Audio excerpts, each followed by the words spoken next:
on the hotline is a good friend of the show, has been on multiple times before, and he is Howard Eskin of Fox 29, the silent reporter for the Eagles on 94 WIP. Howard, appreciate a few minutes today. Zach and Chase here in Philly. How are you? I've never had a bad day in my life. Just getting ready for another good football game. Well, that's right. And every time you do come on here, you're either sensational and you always say you never have a bad day in your life. But I have to ask you, each and every year I do see you at Radio Row. The Super Bowl is in Arizona this year. So do you happen to do some scouting for Radio Row Week since you're going to be out in Arizona this weekend? Well, I like Arizona anyway. Unfortunately, I'm only there for maybe 36 hours. I get in on Saturday and come back right after the game on Sunday. But I'm going to be out there. I think the Eagles have a chance to be out there. And the one team that I know won't be out there because it never happens is Arizona. So hey, listen, I'll be out there. I'll have fun. I'll have plenty of time for for scouting on Radio Row. But I'm just kind of looking at this game as a test, another good test for the Eagles against a good team, and I think that's what it comes down to. And going back to before the bye week, the Giants came in town. People were expecting that to be a close game, and then all of a sudden, the Eagles have a big defensive performance, give Eli Manning zero time to throw the football. Connor Barwin was causing havoc all day. But this is a Arizona offense, and I know Carson Palmer hasn't been there the entire year, but now he's back. Ellington has looked good. What matchup problems does this offense present for the Eagles defense? Well, I don't know that I'm a big – well, first of all, I do know I'm not a big fan of Carson Palmer, so I don't worry about him. I know his numbers are good this year, but his numbers for his career aren't great. So it always comes down to the pass rush. And the Giants tried to have a quick passing game, 3-step, 5-step drop. But the Eagles found ways to get to them. But I don't know that they won't be able to find ways to get to Carson Palmer. And any quarterback – when rattled is not good. Carson Palmer, I don't think is that good anyway. So that's just my opinion. They have won, not with their offense. They have won with their defense. So it comes down to the front seven. It comes down to a pass rush, which makes the corners and the secondary better. That's the way it works with a lot of teams, and that certainly is what the Eagles have to count on Sunday. But I think they'll score some points, even though Arizona's defense is really good. Not pretty good, really good. But they do have one weakness, and they're not good against the pass. I have to hit you up on some injury questions. What are you hearing on Michael Kendricks and Darren Sproles for this Sunday? Well, I don't think Michael Kendricks is going to play. After yesterday, he didn't look good in practice. I don't think he wants to play unless he's 100%. And he doesn't believe he's 100%. So right now, I do not think Michael Kendricks will play. Darren Sproles, they will find out about tomorrow. Today's just a walkthrough. And tomorrow, it's a practice, even though it's a light practice. So they'll get a better idea of how Darren Sproles feels. But I don't think that's going to be a decision until Sunday, 90 minutes before the game.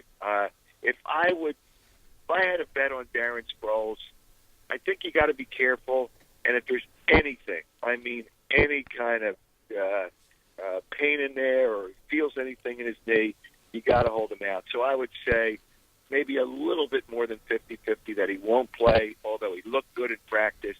But the fact that it's gone this far tells me that he's not 100% yet, and you can't afford to lose him for the season. Howard Eskin joins us right now. Howard, it's Chase. Thanks for hopping on the program. The Eagles have been kind of an up-and-down team so far. We know that they sit at 5-1. Their record could be a little bit worse than it already is, but we finally saw what type of team they could be against the Giants when they played, for the most part, a full 60-minute football game. But what type of team do you think the Eagles are right now? Well, let me just say this about they could have been worse. Everybody in the NFL Exactly. could have been worse. Exactly. I don't know. Every team is flawed. Every team has flaws in Right. the NFL. That's just the way the NFL. You don't find dominant teams anymore. You might say Denver, but before the San Francisco game 2 games ago, their offense was good but not great. Believe it or not, Nick Foles had more passing yards than Peyton Manning before that San Francisco game. So that just tells you that everybody's got issues. They could have been 6-0 too. Yeah. If they could have gotten You're 54, gained 54 inches to get into the end zone.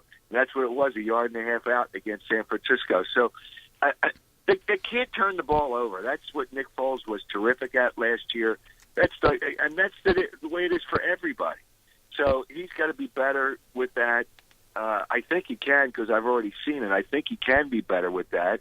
And as they get their players back, and they still don't have their offensive line intact, as they get their players back, I think they're going to be better. So I don't think we've seen, although they played really great in the last game against the Giants, I don't think we've seen the best Eagles team yet, because they just don't have all their players back. Yeah, Howard, you briefly mentioned Nick Foles, and it's almost impossible to duplicate the 27 touchdown to 2 interception performance that he had a year ago. He's been up and down this year, 10 touchdowns to 7 interceptions.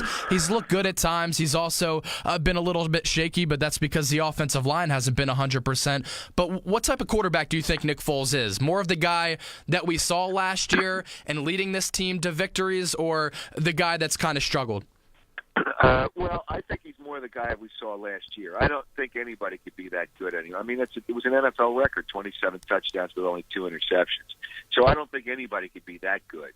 But I think he's closer to that than he is to what we've seen so far this year. He doesn't, as he says, pay attention to all the clutter. And when people start talking about what's wrong with Nick Foles, he doesn't listen to that.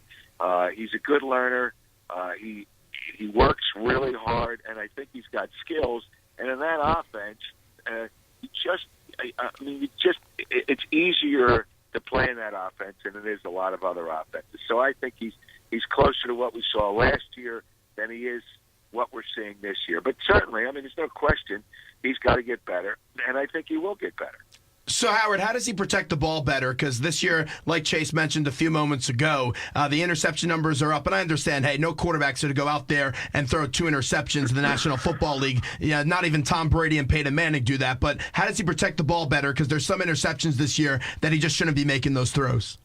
Well, there's 2 fumbles that he shouldn't have had either. That too. Those are 2 turnovers. I remember one where he should have felt the pressure, and another one where he went head first when he went to the ground instead of a sled, and then it created a fumble. But sometimes you just got to suck it up and throw the ball away.